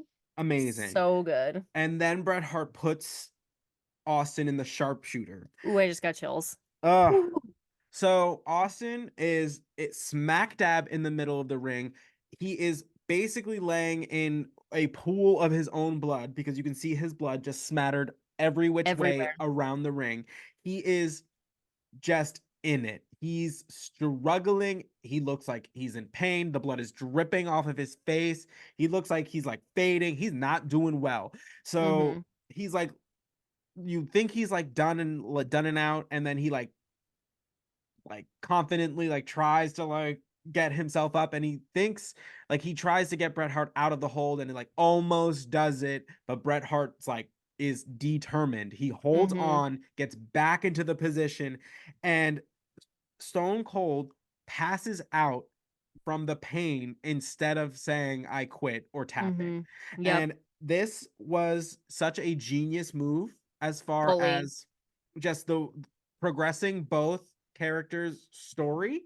Um and it basically this is the match that like makes Stone Cold.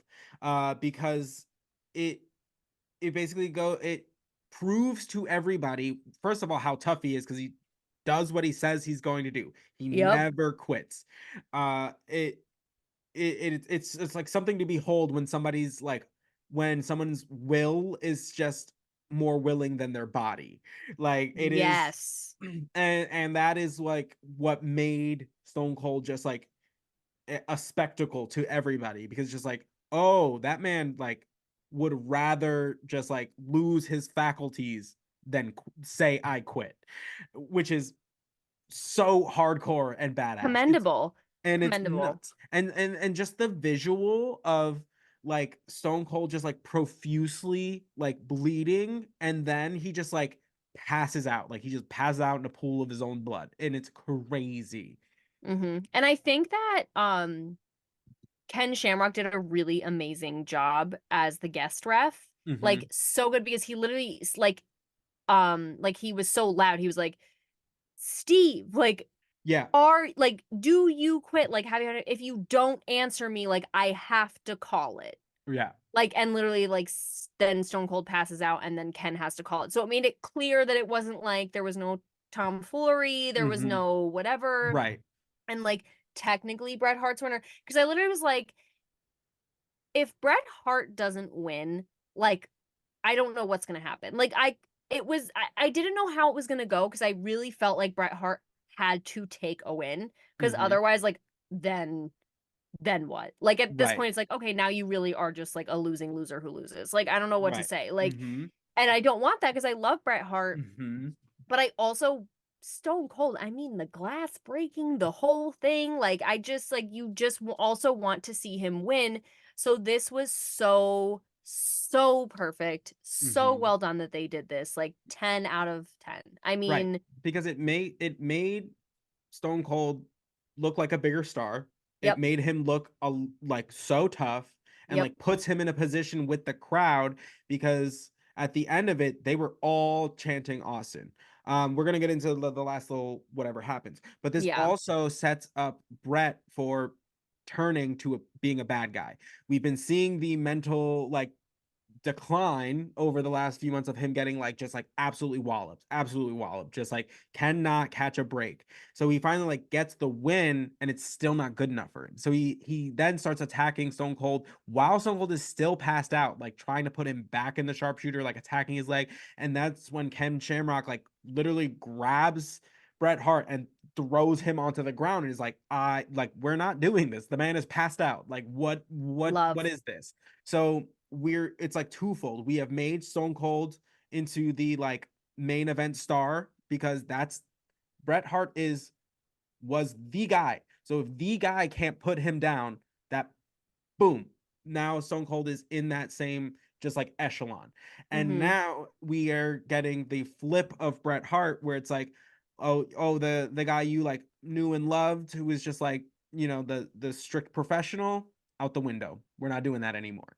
He's like, if it's different, this is the like, oh, like if everybody's playing with no rules, I'm playing with no rules. We were like, we want to see it. This is it. Uh, Mhm. so it twofolds like it served its purpose for the both of them and they both ended up looking better because of it, which is exactly what you want from a wrestling match is you want both parties to come out looking a little bit better whether they win or lose. That's kind of the end goal, you know. Yeah, I have to say, like, and I guess we'll get into it, I guess, because it's not the last we see of Bret Hart at WrestleMania, but it is like a little sad for me to see him turn. Like, I don't know why I feel that way because like I wanted it sort of, and I understand why because I've said it multiple times. Like, I would also be pissed. Like, I would Right. also be just so violently enraged by like the things that kept happening, and like now Mm-hmm. you've essentially won this match that you said you were going to win. You're the excellence of execution, blah blah blah, but it's still not enough.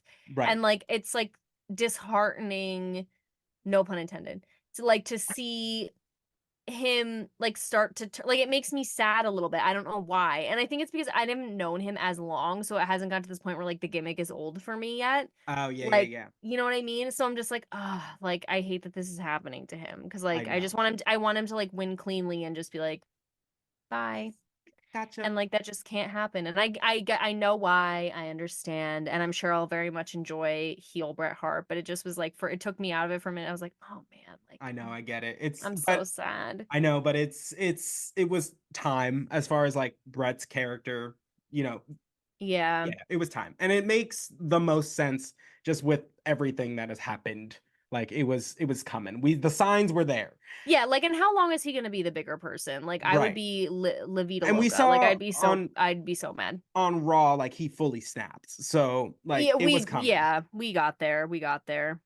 Next, we head backstage for another backstage interview with Todd Pettingale with the Nation of Domination. Essentially, the gist of it magazine is that all the crooks and the criminals are here, essentially referring to themselves as crooks and criminals, and that they were going to wreak havoc on Ahmed and the Nation, or sorry, the Legion of Doom, rather. It's just it's we are the nation of domination. Yeah. Your standard. Your Yeah, standard. yeah, yeah. You're standard. I wasn't mad about it. It was fine. Yeah, yeah. So I thought it was great that they kept mentioning that during the nation's like entrance that they had all of these things. They're like everything but the kitchen sink, everything but the kitchen sink. And I was like, oh, okay. So the uh when the Legion of Doom comes out with Ahmed Johnson, first of all, they're wearing like these matching like armored football pads essentially, and they look crazy. They look incredible. Like they basically so like obviously we know Legion of Doom has like the pads already with like the spikes and stuff like that. Like so then and they're black, whatever. And then Ahmed Johnson comes up behind them in his own set and it's Ugh. red and it was just so It- good. I was ugh. like, they said budget, don't know her, get Ahmed the costume. I Mm-hmm. want to see it. Like, it was so glorious. I just love it so much because he was like a part, it was like a cohesive team with their little fit, but he was still different because it was red. Like, I hope Mm-hmm. that is like he has it still or someone still has it because like Right. what an iconic shot that was, the three of them standing there with like the football pads with the spikes. Like it 100%. And it looked so like so good. it just looked like an elevated version of like the ones they normally wear, just like just the spikes were bigger. Like it would, Beefier, shinier, pointier, and I would just be remiss in not mentioning that they brought the kitchen sink. They I literally brought a kitchen you sink with guys, them, and I was living for it. It was what great. would you have me do? What would you have me do other than shriek at the top of my lungs? They're talking about no the kitchen, nothing but the kitchen sink, everything but the kitchen sink. Here he comes with the just a kitchen sink in his hand. Absolutely phenomenal. So this match absolutely absolute What chaos from bell to bell. So it is what essentially even happened? run in the same style as like a tornado tag match, which means all parties in the ring at the same time. um yes, okay, so they're like I was regular like, tag. what? Okay, so tornado tag matches are, it's still a tag team match. It's just that the participants don't have to tag. That's the tornado of it. It's just all parties in can come and go in the ring as they please. So this is essentially, Okay. because it is a street fight, run under the same rules, because there's no disqualifications, no countouts, all that good stuff. And it's just chaos. They use trash cans, they use street signs, they use the fire extinguisher more times than they probably should have. They like it was nuts. Clarence Mason got bopped. Like even he got in the fray, which is absolute insanity. Amazing. Farouk was going nuts with the nightstick. Don't know where he got it. Don't know why this is like becoming like his like weapon of choice. But like that man's always roaming around with a nightstick. Like Suddenly. yeah, which I is don't, yeah. crazy. I don't know if you noticed, but the two by four, this was, I cracked me up. The two by four that Legion of Doom and Ahmed brought was signed, like it had LOD on it, as if Love like that. property of LOD, this is my two by four, you may not touch. Because like Right. Farouk and the Nation of Domination also brought a two by four, and they were like, no, but this one's mine, LOD. Like Right. Right. I 100%. love that. Might as well have been like Plank from Ed and Eddie. That's what Um, I'm saying. That's what I'm saying. And I kind of liked it because it also showed how much it changed hands. Because like when you saw the LOD, but like a nation member was holding it, you're mhm, like, oh, okay, so I don't know how that got over there, but like now that's over there. And then suddenly like Animal had it. And so you could right. like kind of track how much that two by four like changed hands, which I also liked. Right. So, oh my God, we got a botched pile driver on the French Oh my announce table, God. or what was supposed to be on the French announce table. So So bad. Animal is trying to take up Farouk into the like a pile driver position. But the thing is, like, these are not the like big ass thick announce tables that are of today. This is a essentially a fold out table Yep. with a tablecloth on it, and you can Yep. tell by the way that it is just violently unstable, Mm-hmm. and that it looked like just the weight of the two of them, because they're both like 300 pounds, Mm-hmm. was just like making the whole thing just like not stable. So he goes to like just to pile drive him, and they both kind of like fall like off the side. Like the Yeah. table doesn't break, they just kind of like land awkwardly like on the floor, and then they just like cut away from it because they were just like, oh, Yeah. that I don't wasn't not supposed to happen. Yeah, and I think also the tablecloth looked slippy because even when he was getting up there, like it kind of like the Right. tablecloth was slippy, and he kind of got him up into it, and I don't know if it's just because he was like, I actually don't know if this is safe to do, and just kind of like flopped them. Like I'm sure they also fell, but like he Right. did get him at one point, like kind of in position, and then it kind of just all like went to shit. But Right. like, yeah, but also I just feel like Farouk is so big, and not that he's the biggest, but like, because this is like, I feel like the second time someone's tried to pile drive Farouk and it's gone amiss. Like, it just kind of Right. didn't really work. Like, a Mm-hmm. while ago, I feel like someone else tried to do it and we are like, like that didn't, Right. and that just in the ring, like, not even on a table, but like, yeah, Uh-huh. we were like, ooh, no, no, no, don't need to. And then, yeah, like you said, Right. they just cut away. They're like, there's plenty of other action. We don't need to see a botched pile driver off a table. So No, off we go. absolutely. So the commentary team was choking on fire extinguisher fumes half the time, which I found more amusing than anything else because it just Fully. like I was just like, oh, okay, they're really like going to town on that. And they couldn't really keep track of the match anyway because so many things were going on. So it's like whatever. Now you can't even see. Who cares? It's a crapshoot. Whatever. Right. Like And then can't breathe, can't see. at one point the nation like pulls out like a noose. Why are we using a noose Like why are we on news? television? Like No, what are we doing? Like what no. first of all, like it was just it's just in poor taste. Like, why Poor are we taste. using a noose? Like a whole ass noose. You literally could have used anything to choke them You out could with. even use rope, just not in the shape of a noose. Like you know what I mean? Like Right. because It's we the literally saw Stone Cold wrap cables around Bret Hart's neck earlier. right. Perfect example. Use ropes, use the ring, use It literally did not need to be a straight up noose. no Nobody no no needed no to see that. no. Like Bothered me a little yeah, bit. I was like, I'm okay. I'm okay with that. Yeah, new. We really could have just let that lie. We did not need to go there. Again, Um, if you bring rope, just loop it. We don't right. need to tie a full noose. Yeah, not for me. I don't need the imagery. Thank you very much. Nope. Like, No, no, no, no, no. so, on the other side of that, a fun weapon that they used was this giant street sign that just made all of the wobbles every time they went to go So use the it. woo, woo, woo, woo, woo, like when you shake those It was, signs, yeah, it was comical. it was Um, amazing. so they the match like ends when they essentially like clothesline Crush with the 2x4, like essentially like just like in his like neck, and they get the victory after that. But the best part of the entire thing is when the uh who are they? The the singers, PG-13. PG-13, the singers of the Nation of Domination, henchmen, general lackeys, get put up into the doomsday device, and they both get Mhm. taken out at the same time, and it's beautiful. It's like So good. I it is a work of art. I love that they did the tag team finisher with Ahmed. Like again, it was so perfect because there were so many moments, obviously tons, where they were alone, like they worked Right. by themselves and they were like strategic, taking out nation members, blah blah blah blah. But there were moments where like, Ahmed was getting choked and like Hawk or Animal would jump in and save him or like whatever. And then to do the Doomsday Device finisher with like one person's on Ahmed's shoulders, one person's on like Animal's shoulders or Hawk, whichever. I forget which one actually does like the jumping.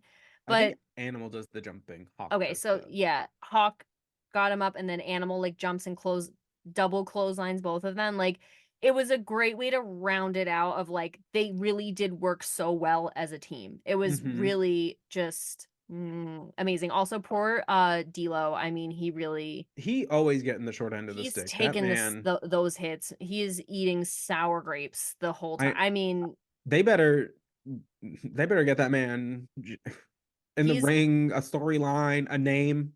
I oh know but his look, name is D'Lo Brown. They have not announced his name as D'Lo Brown. he has so many he must have literally like a Tupperware full of receipts he can cash in at any time. Like Amen. he He been takes just licks mm-hmm. and he sells it. I mean, he's amazing. I think I asked last week. I was like, "Are we going to see more of him because like he actually is incredible." Oh, yeah, no, he's great. Yeah. And yes. So and we have gotten to our main event, which was it was just spectacular. So good. So it is the Undertaker challenging for the WWF Championship against Psycho Sid. So Mhm. first things Yeah. first, our boy Shawn Michaels comes out, For which 14 minutes. w- 14-minute I entrance. live for it. I was just Love. like, you know what? I was like, I was earlier in the show when Honky Tonk Man came out, and I was like, why are we giving like commentators like these grand ass entrances? And I was like, wait a minute. I take it back. I take it back. Sometimes it's warranted. So Yeah, I wish the fit was different. It was underwhelming. WrestleMania. I feel like we need something else. We need Mhm, like mhm, because we know mhm. he's such a beautiful, beautiful, beautiful man. Right. I feel like we needed a little more juice, but that's fine. I'll get over it. Yeah, I get it. I guess he's technically off, so I guess that's why Yeah, he's like played it down a little bit. We do get a Psycho Sid promo. It was relatively normal. it was fine. It was, Yep. we had our typical volume changes, and but it was pretty short and sweet. The gist of it's like, I'm not scared of the Undertaker, and I'm the only one who's not. So, Yeah. I will go out there and handle business. Is basically how that goes. Yep. I have a note that just says the Undertaker's entrance will never not be cool. Fully. It's just always really, really cool. Fully. Just to watch it and just to see everybody in the arena just like simultaneously be in awe Stand. Yeah. is cool. Like, Yeah. we know this. It's just a great entrance. Yeah, and it's funny just because we were coming off of like Psycho Sid's promo, and I was saying like, well, you know, for Psycho Sid that wasn't that bad, and Xavier was like, well, I'm just like tired of the gimmick. I'm tired, and I was like, no, I fully agree. And then like Undertaker's entrance comes on, and we're like, what I'm not tired of is this. I mean, I never get tired of No, this. no Like one this is gets so and good every time, and it's never changed really. I mean, like barely. right.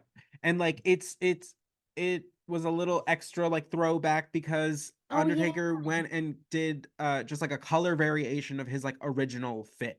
So instead of having that like purple like gloves, purple stocking sock things going on, they were like into like a gray kind of situation today. yeah, because I guess he was honoring his debut because his debut was at WrestleMania. Now his debut was at Survivor Series, but Oh, okay. it's just I think that he wore something similar in his first WrestleMania. Got it. Got it.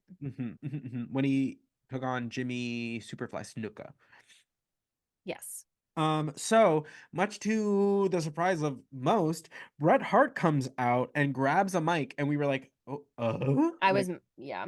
we were like, what's going on? Why, girl? Essentially he goes and first things first, he goes and addresses Sean immediately. He's like, oh, like you can like take that pussyfoot injury and like go find your smile or whatever. And Sean just Which was being great, the though. absolute like a-hole that he is, he's like, I'm so scared. And you're just like, So good. I love when Shawn Michaels is on commentary. He eats it up. He is so, so funny. mm-hmm. Yeah, he's Oh, like, ooh, I'm so... Also, why was Vince standing behind him, which was also weird? They like cut to Shawn Michaels and Vince is like standing over him, almost like protecting him. And I was like, Vince, go sit down. I don't know, it was weird. It was so weird. But yeah, Shawn Michaels was like, ooh, I'm so Or scared. was he hiding from Bret Hart because Bret Hart kicked his ass on Monday? Kicked his ass. Maybe very possible. You're gonna stand behind the one injured man, and okay, fine, but Sure. whatever. You thought Jerry was gonna do something about it? Huh. You know what? It's a valid point. Valid point. Um, I'd take Shawn Michaels with a knee injury over Jerry in peak physical condition any day. right. So, I'm sorry that I just settled and I was like, that's brutal, but it's so true. So Listen, Brett turns to Taker and is like, when you slam that door in my face, like that slammed the door on our friendship. Like, there's a new set of rules between us. sorry. And I was like, maybe I don't think the Undertaker has friends. It's a nice thought that you I thought don't that. think you guys were ever friends. Yeah, I thought that, and then Shawn Michaels was like, well, he went the other way. He goes, I don't. When was the last time Bret Hart actually had friends? Yeah. We were like, I Amen. mean, he really, yep. I mean, he was And then calling everyone out, and Shawn Michaels had to answer for everything. no, fully. He goes, and then he turns to Psycho Sid and he's like, "You are a fraud. Like everyone here knows that like I am the best there is, best there was, best there ever will be, and that title is mine." And like he was just going off, and then Sid power bombs Brett practically through the mat, just absolutely I hate to um see it. loses it. And he's so annoyed that he feels the need to grab the mic, and he grabs it, he goes, take your whining ass out of here. And it is the most genuine, easy, like just effortless promo I've ever seen out of Psycho Sid. It That's was all we ever needed, Psycho uh Sid. That's I was all like, we ever that's needed. what I'm saying. I was like, you don't gotta do this whole like weird psychiatric shtick. Yeah, this is great. You're just a big, big man. Just feel like, get your whining ass out of here. Yeah, I was here for it. Done. um so Oh yeah, so that Bret Hart like licks his Gets like wounds, carried out by like 10 get people. right, gets sent to the back, and so the match begins. This is just again another hard hitting fight. They're just two massive dudes who are both very athletic for the size that they are. So uh you can kind of tell early on that Psycho Sid's like game is just to like wear down the Undertaker. And Hmm. if you know anything about the Undertaker, that is no small task. That is not that is usually not people's like MO. Mhm. As when they're trying to like come at the Undertaker. It's usually like, I got a backup plan. I got this dude over here. I got this dude over here. I'm trying to like Mhm. break his knees real early. I'm trying to sneak Mhm. attack him. Like it's very like it is very rare that one either competitor is going to be facing somebody that is their size, Mhm. and two, it's very rare that someone comes at the Undertaker with a very just like straightforward game plan. It's Yes. usually very sneaky, very debaucherous. Like Yeah, and I so think Shawn Michaels says something like that because, like, Sid's promo was like, "Oh, well, I'm not scared of the dark," like, blah, blah, blah, and then uh, Shawn Michaels like, "Well, sometimes it is good to be a little afraid because then you can be a little more strategic about, like, what you're dealing with or something," and right, I was like, "Oh, I feel like that's a good point." right. I get Shawn that. Michaels. So at one point, Sid kicks Taker over the Spanish announce table, just like Mm. rears back and just like launches him like into the two Spanish announcers. Poor guys. That was I absolutely brutal. Like, like, I don't even know if they had time to get out of the way. I think they just no, they were were just under the Undertaker. Like, I when would they have had time? He would reared back with all 7 feet of his legs and just like yeeted the yeet. Undertaker onto these two poor announcers. And They by the way, next door, the French announce table during the Chicago street fight match, at some point someone does like smash Farouk into the table, the French announce table, and oh, is Ahmed destroyed. Johnson absolutely like he body slams Farouk like through the table. Both monitors land on top of him. Like the French announce team is Is just like also dismembered. Like it's a mess. Like so they decide not to replace the table for the French announce team, so they're sitting there like they get holding their mics nothing. just like this, Yeah. Yeah. just raw, just holding it, and like no monitors, just a dream, like just Mhm. sitting there like and Yep. like then literally next door, now the Spanish announce table completely taken out, monitors, announcers, Mhm. everything just destroyed by the Undertaker's flying catapult of a body. So during this little section of the match, it is like announced that both Psycho Sid and the Undertaker had gone to Gorilla Monsoon and requested that this match be a no holds barred match. So this is there I did are not know. I yeah, missed so that. technically they're fighting in a no holds barred scenario. So like the fact that they got to spend that much time on the outside of the ring is why. That makes sense. Because when they said it, I must have missed the part where they had both gone to Gorilla Monsoon and asked for that. Because I was like, oh, that must have been established, and I just like missed it. But okay, I love No, no, that. no. They were Yeah, like, it no, was I just want to beat the crap out of that guy. yeah, No holds barred. right. And let me I tell you, no holds were barred. No, absolutely not. So Sid is getting like increasingly frustrated that he cannot put away the Undertaker. You can see it just like as the match progresses, like that is the story, is that he can't put this dude down for the life of him. Like he is coming at him with his best work. Like Mm. he's all over the Undertaker, and like really it is probably the most adept like wrestling you see out of Psycho Sid, because Fully. typically he all he got to do is stomp stomp slam. So like this he's really got to like he's out of his element, and it's starting to show because he's like just getting more and more frustrated. Like at one point you audibly hear him like be like, God damn it. Like he just keeps trying to shove the Undertaker's shoulder down and like keeps going for like multiple pins one right after each other because he just can't do it. Mm-hmm. And I'm living for it because that is the Yeah. Undertaker's whole game. He's the undead baby. You Hello? can't kill the undead girl. Like it gets, I mean, because it gets so desperate to the point where like the tables turn and Psycho Sid does Undertaker's move. Right, yeah, yeah. So basically, Right? Yeah. Sid goes and tombstones of the Undertaker and thinks he's like got it. And like, mind you, that would be one hell of an exclamation point to a match if I Psycho was Sid like really beats the Undertaker with his own move. I because saw your face was like, I was like, because he even did like, so he tombstone, pile driver tombstone, and then literally like sassy looks around, crosses Undertaker's arms over him to do the pin. I was like, I will kill you right. with my bare hands if you do this. I was like, please don't let this be it because I will.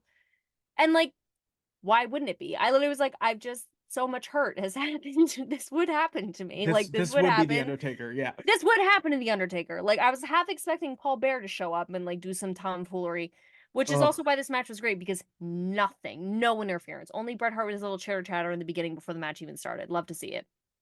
And like when he did that, I was like, I will lose my mind. And then it doesn't work. Undertaker's own move doesn't work on him. amazing. Ooh. So shortly after that, Bret Hart makes another appearance because he just can't keep this man down. But this time he comes with a steel chair and absolutely nails Psycho Sid with it. He's I just blacked like, out. I completely forgot that happened. yeah. You were like, no interference. I was like, wait a minute. I Um, completely forgot. Wow, that made me so mad again. so I yeah, because I so was so mad when it happened because I was like, Brett, stop it. Like, stop doing this. And again, I'm the one that complained. I was like, well, if you're gonna be about it, be about it. And here he is being about it, and I'm annoyed. I know. I'm sorry. I'm sorry HBK to on everyone. commentary is just like he's just bitter. Like, I and love Shawn Michaels is like, ew, oh, no, look at literally, like it's what is so this funny. behavior? That's so So weird, Brett. embarrassing, Brett. I know. Ew. So good.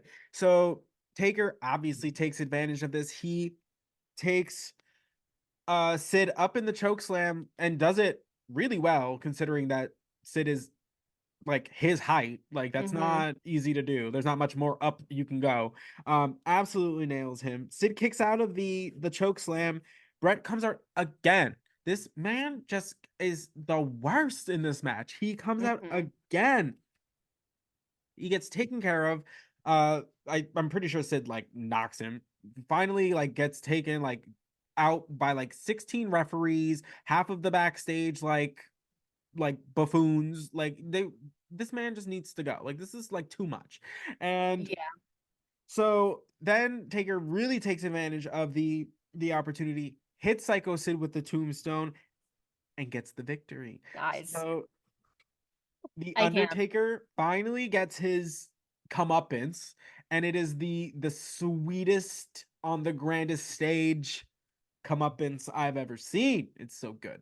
I think I was in such shock because I kept waiting for something to happen. Like I Right. kept waiting for someone to come out and ruin it or like him like I kind of thought, which I really like I would have died if he like has the championship belt or whatever and then like Paul Bear like reappears and like tries to Mm, like make amends or something. I'll kill you.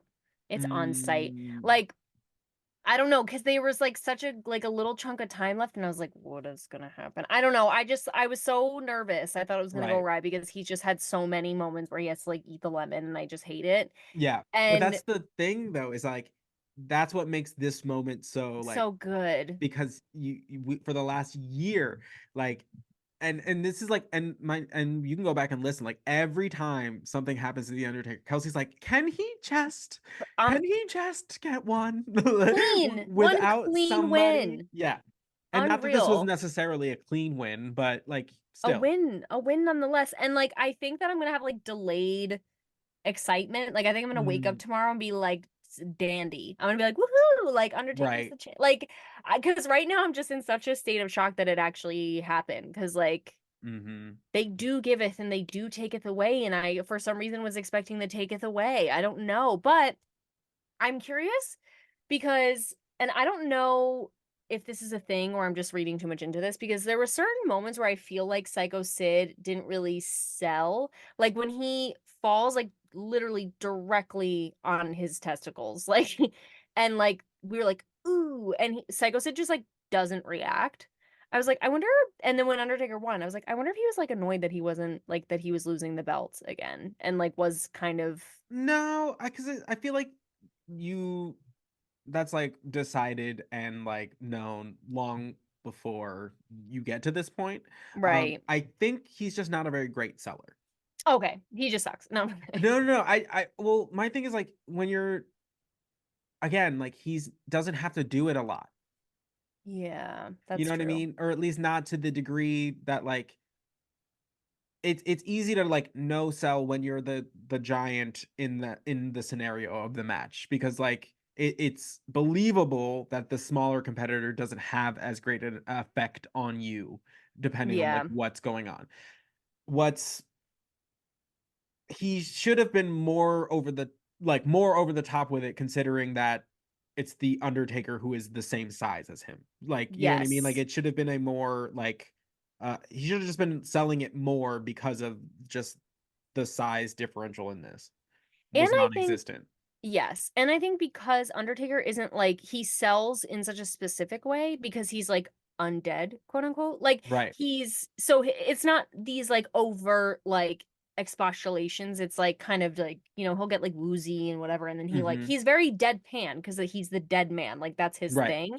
So Mm-hmm. I think when people fight the Undertaker and they like really sell like crazy, it just kind of adds like that extra Mm-hmm. energy. And again, like Psycho Sid, I guess that's not really his thing, so it also makes sense. But I don't know. I was like, is he bitter? Like I can't Mm-hmm. tell, but that's good to know. But you like going forward and also like going forward, but it that to your point, like somebody who can sell really well for the Undertaker is Sean. Sean and the Undertaker have like just chemistry. Like the two of them are absolutely just like they understand their role and they do it so well. I love The that. Sean it gets retired by the Undertaker I've seen a years and years spoiler and of years that. later. Yeah. Yeah, and it's So, so good. I haven't seen the whole thing obviously, but I've seen like a little clip of it because now my feed is so much wrestling. right. Grateful. And it was crazy. It was Right. insane. No, yeah, absolutely. And it's just like it shows like the respect they have for each other, the chemistry they have for each other. It's just like he Sean does such a good job making the Undertaker look larger than life. Not that the Undertaker necessarily needs Sean to do it, but the Hmm. fact that Sean does, and like because Sean is like probably the best seller out there, like it just elevates all parties involved. All parties involved. It just Hmm. always looks fantastic. Yeah, I love that. So, how thoughts on your first WrestleMania of the pod? I mean, it was insane. I mean, we had a submission match or submission only match where it got like soaked in blood. We had a Mm, Chicago street fight where someone literally like used garbage cans. And I love that they literally brought a kitchen sink. I mean, we had both of the foreign language announce tables destroyed. right, Undertaker right. is the champ. We have them fighting in the crowd. Undertaker is the champion. I don't even know how to feel or be. Bret Hmm. Hart is turning.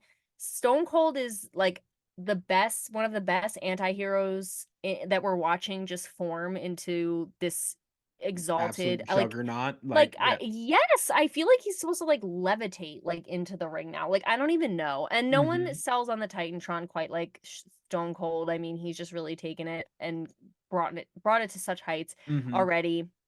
But I just there's a reason it's the biggest wrestling event of the year. I mean, it goes Amen. without saying. It's just crazy. It's amazing. It's like I love that they just blew the budget on all the little touches you want to see, all the little Mm-hmm. details, the glass breaking, the costumes, like the drama, the Right. vignettes, the promos. Like everyone was on point. There wasn't one bad promo. There wasn't one bad interview. Like Mm-hmm. it It was was, yeah, just everyone was on their P's and Q's. That's for P's and sure. Q's. They know what it was. They knew what it was.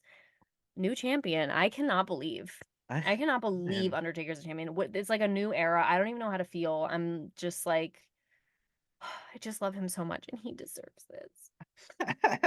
He's so important.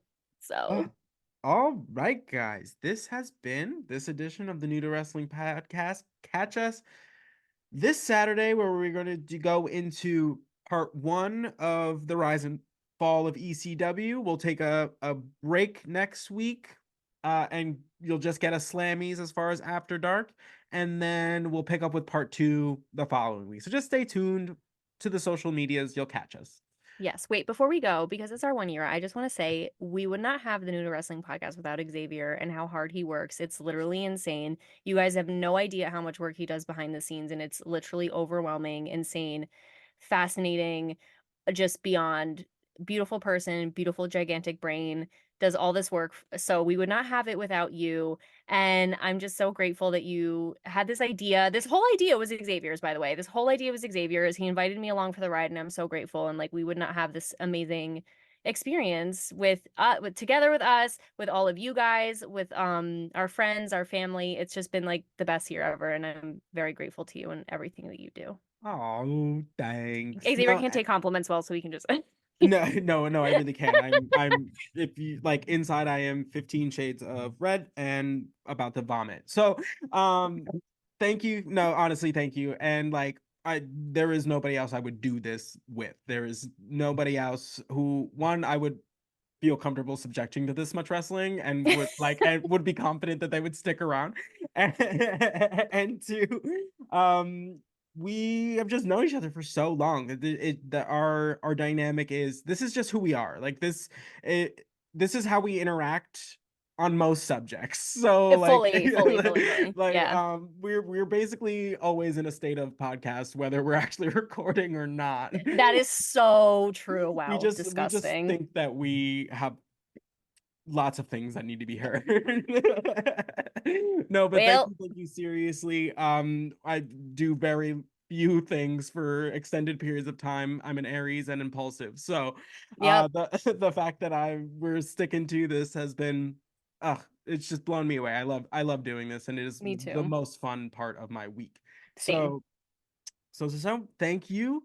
We will catch you next time. We'll see you there. Bye. Bye.